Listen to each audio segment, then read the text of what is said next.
Hello and welcome to the complete course of Azure Machine Learning. In this lecture, we will learn what can machine learning pipeline do.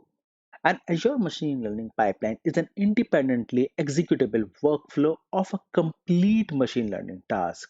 The subtasks are encapsulated as a series of steps within the pipeline, right?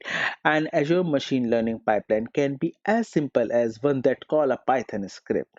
So what is this all about, right? So simply what the pipeline does it divides the whole process into the sub steps. So in a machine learning life cycle, we have a data preparation step, we have the training step, we have the validating step, and the final step is the scoring step, right? So we have divided the whole process into the sub steps, and these steps can execute it independently or one after the another, right? So, after the pipeline is designed, there is often more fine tuning around the training loop of a pipelines, right?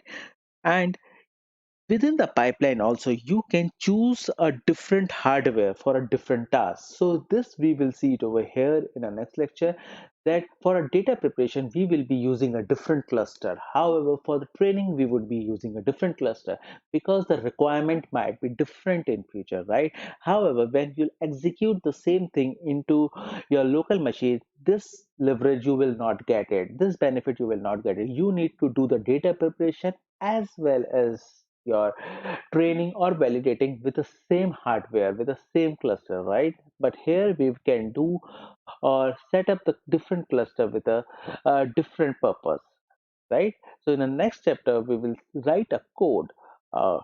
How do we execute the pipeline in Python? Thank you.